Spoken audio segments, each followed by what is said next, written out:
Hey, what's up, y'all? All right, I promised you some charts. I'm just going to go over the ones that we used today because today was a real microcosm. If you don't know what that means, in a little sampling, it gave us a big overview of what we love to do.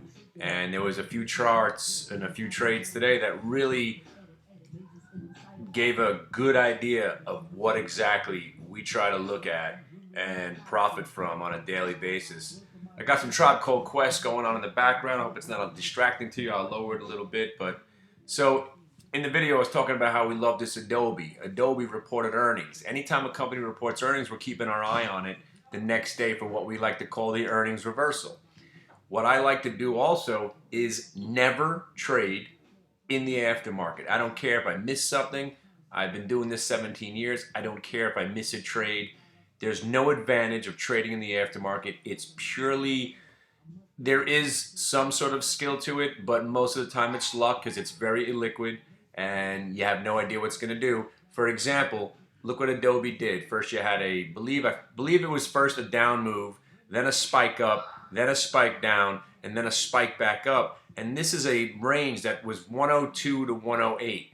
So you could have got really hurt up and destroyed, where at the end of the evening session it was pretty much break even, but you could have got your ass whipped back and forth. The reason I'm bringing this up is that we watch the aftermarket just to see the range that gets formed in the aftermarket, because what I've noticed is that quite often the range gets mimicked the next day. So because this stock made such a dramatic move up and down, and this is the range, down to about 102 and the high over here at 108.29, I was expecting some volatility the next day. So here we have the next day. All right, here's the beginning of the day right here. All right, so on here, this is your pre-market, basically bouncing around, held the multi-day VWAP above the 1 minute. So considering this market's been running so far, so fast, Adobe's been a monster over the last couple of years. Stock was 70 bucks, went to basically 111. So it's been on a pretty sweet ride. So you got to be expecting maybe some pullback. But again, we don't really like to speculate. We just do whatever the stock is telling us to do. So what did it do?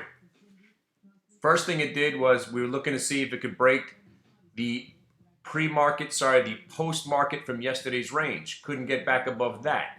So right there we're thinking, hey, maybe we'll play a fade in this as long as it doesn't break back above the post-market highs from Thursday. But again, as soon as the market opened up, look what it did. This is 9:31. It's already breaking a 1 minute VWAP.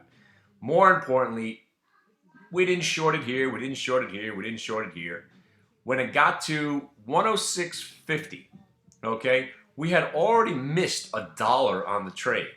But because this thing was knifing through half numbers and whole numbers, at 106.50, I'm thinking, let's put a short on with a small position and use 107 as a stop, because we're only shorting 100 shares at the time, you're only risking 50 bucks. Boom. Next thing you know, it's breaking a multi-day VWAP. So what are we doing?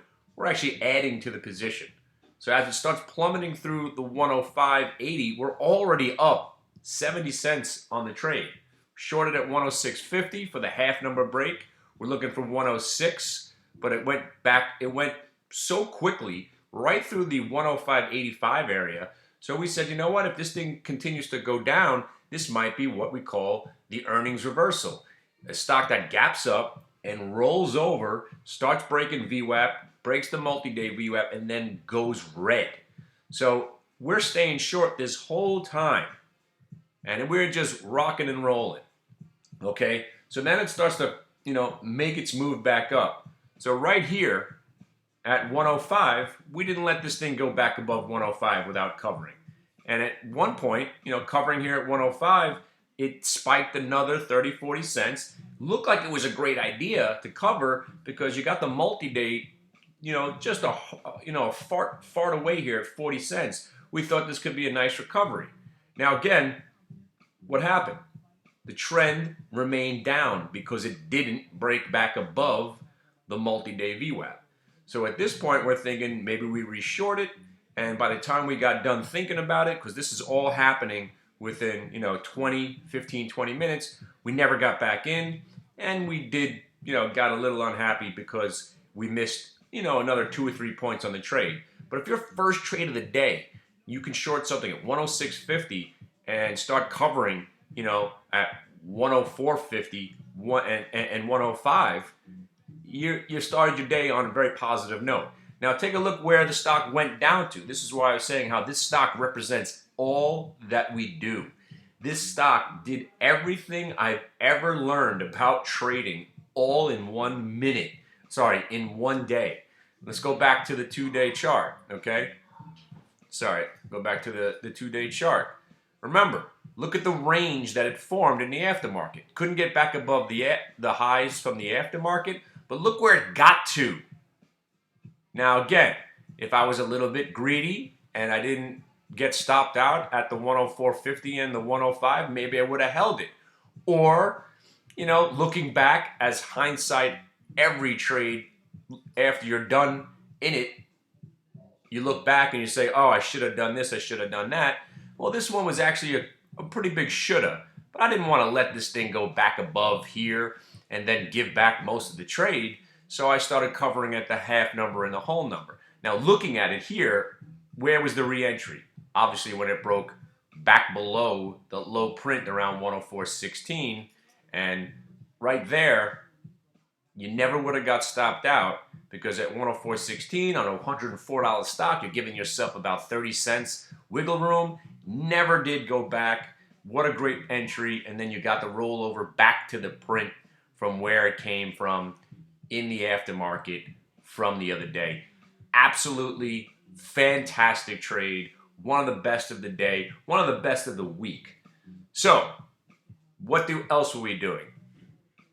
And the reason I think that this is one of the more amazing days that we've ever had was because everything that I try to show people and everything I try to teach all happened in 1 day, really in the first 2 hours of the day. Obviously, you know about AMD. I've been a champion of this stock for the last, for more than a couple of years actually, because we first traded it, got to be about 4 or 5 years ago, when it came out of this malaise, and that was when I was making fun of Goldman Sachs for downgrading it once before. Then it was actually down here again, coming out of this. I had made some money on it. And then when this rolled over again, you're thinking, all right, this is probably not coming back after a third attempt. But once again, look how it kept holding the same area, that 175. Now again, stocks that break under 250 generally don't come back. So again, I'm not buying it here, or here. Not even at 250. But once it got back above this recent high from a couple of years ago, or about a year and a half ago, that's when we started buying it. $3.25, $3.50, $4. And then once a stock got over 5, that changes the game. Once a stock gets back over 5, people start getting encouraged. They think it's a real stock again. You can put it on margin. A lot of different things. Institutions become more interested. Anyway, long story short, let me just show you some of the targets we had on this stock. I don't know if I have them up on this chart, but here were some of our short-term targets. It looks really compressed now because of how high the stock has gone.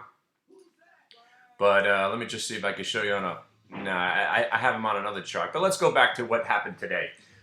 We've been selling puts on this stock for months and months and months and making some money. We've owned the stock pretty much the whole time, in and out a couple of times.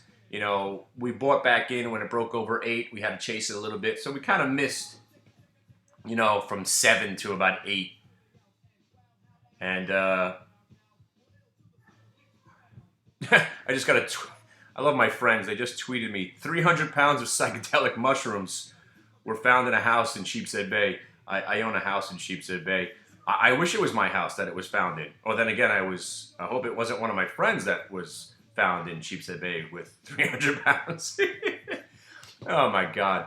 Anyway, so again, going back to the idea how this day represented all that we try to do, I hate analysts, and I especially hate analysts when they get on the same bandwidth with me. I loved AMD because Goldman Sachs was saying to sell it. I loved AMD because Morgan Stanley was saying to sell it. no analysts were covering it. Everybody was giving up on it.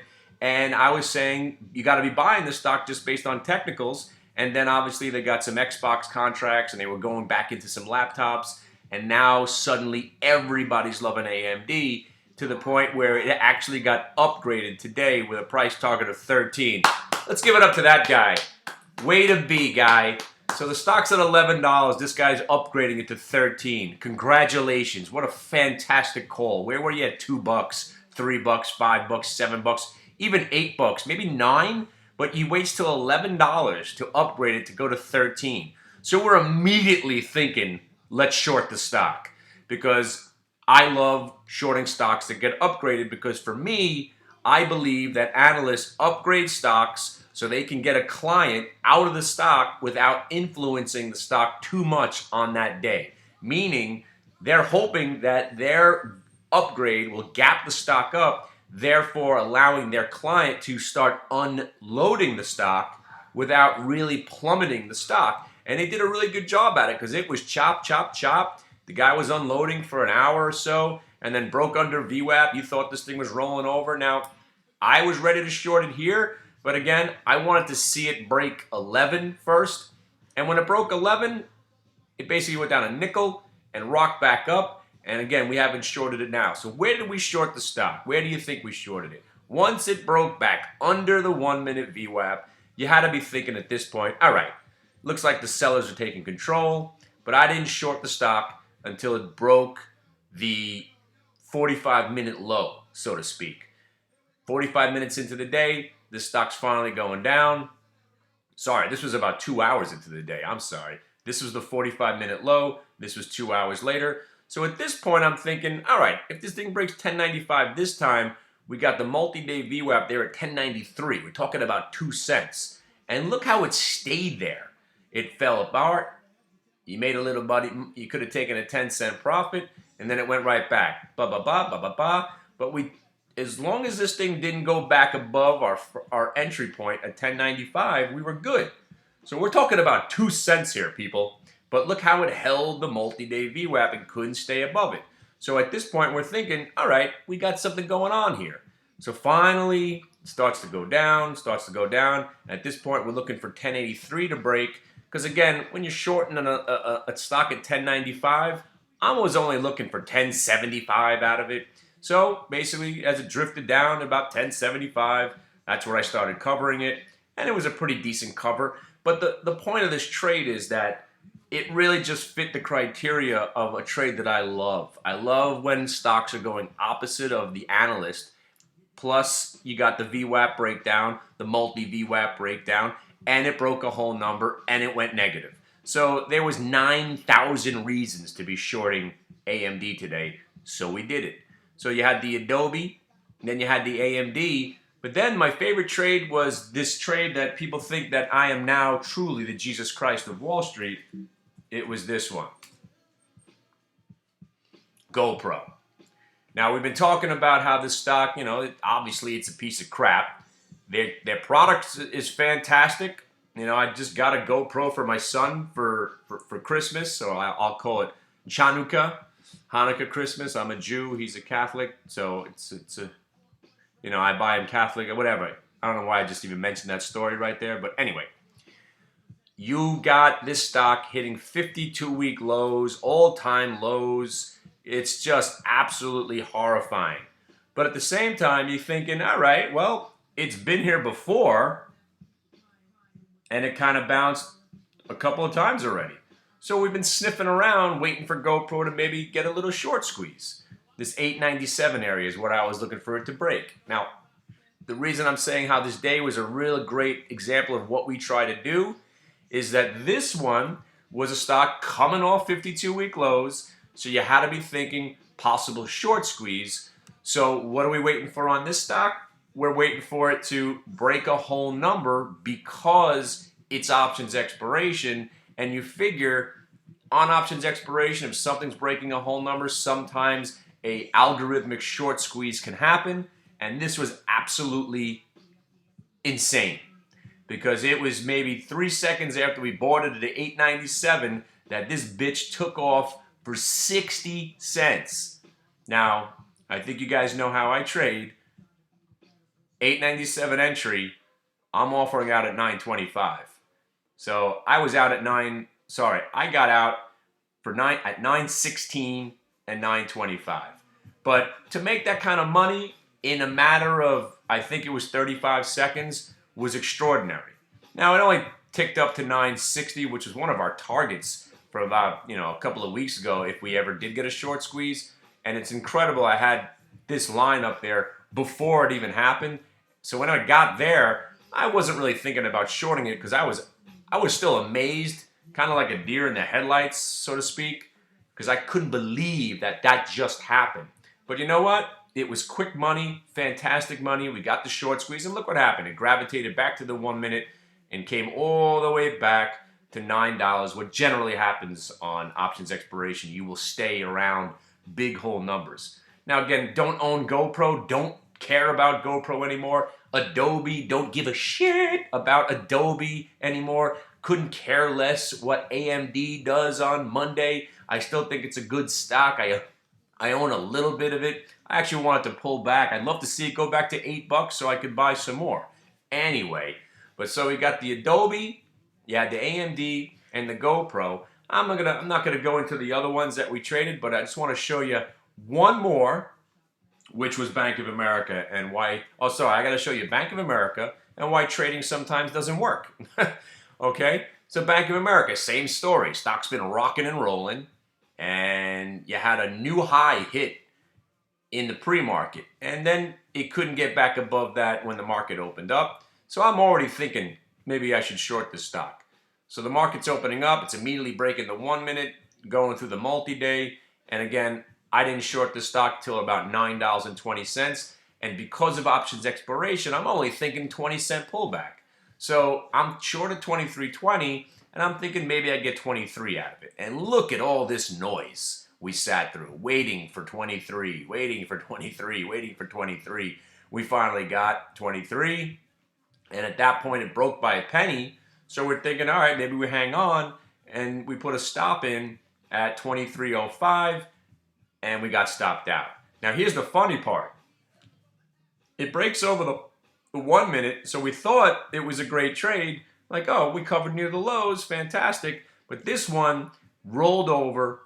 You broke the 1 minute VWAP, so if you were still short, this probably would have got stopped out here, depending on your risk tolerance. I like using 1 minute VWAPs as, some stops, and it just rolled over. And again, we had a pretty decent size on, so letting the stock go from 23 down to eventually 22.70, it was kind of annoying, but not as annoying as UVXY. And again, I decided to buy way too many shares on a big piece of shit, and I'll show you why. So the stock makes an all-time low, which at one point we were still kind of baffled because the market was kind of weak. And finally the market starts getting a little bit weaker, and this thing breaks over the 1 minute. Boom, we're in 885, right?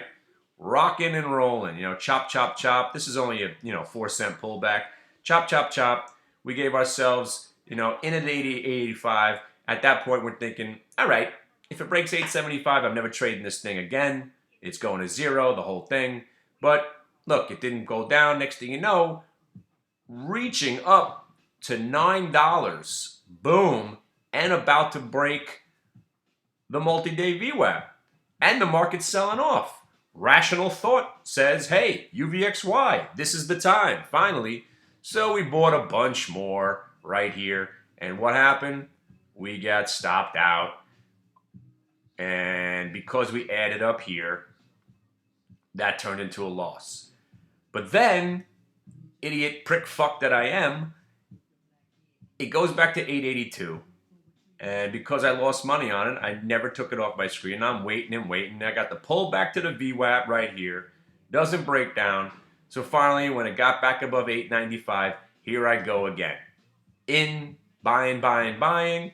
Thing starts to go back down. I'm like, not again. But this time, at least it didn't go back all the way to 885, which was I was about to take another loss on it. Wow. Miracles of miracles, right back to the multi-day VWAP. So again, we're buying more here, thinking, all right, this has to be the move. The market's weak. Let's get this thing going. Next thing you know, pulls back. We're still not overly concerned because these are 10-cent moves, not a big deal, but we are trading some big size. Here's where it got me. Finally breaks the 9, and I'm buying more. I'm buying a shit ton. I'm buying 9. I'm buying 901. I'm buying 902. I'm buying 905. And that's me right there, buddy. 908. How you doing? So I got bamboozled one more time in UVXY. So for all you psychopaths who think this is a great stock, this thing couldn't even go up while the market was going down.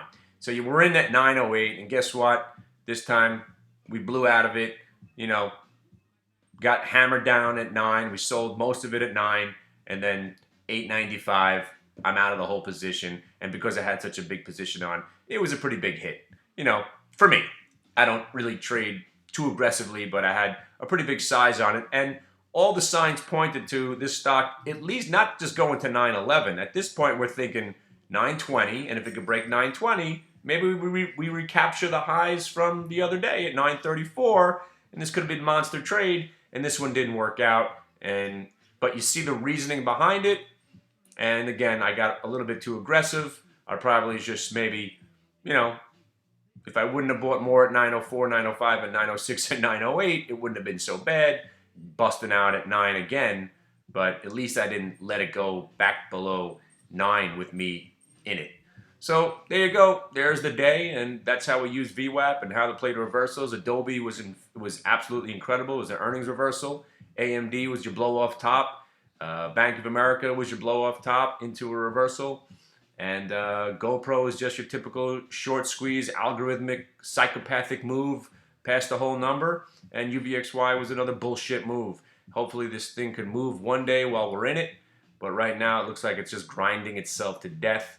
We'll know more next week. I don't own any of these positions except AMD, some QQQ, and SQ right now. I could give a shit what the market does on Monday. That's my attitude, and that's how I'm living it. All right, guys, I'll see you in the room. And by the way, I just want to give it up to Albert, Pete, and George, and Fatty. These guys followed all these trades today and absolutely annihilated it. The Adobe, most of the guys set their whole day in motion by shorting the Adobe, and they played it right into the GoPro. Congratulations, guys. You had an awesome day. Way to go. I'll see you guys on Monday.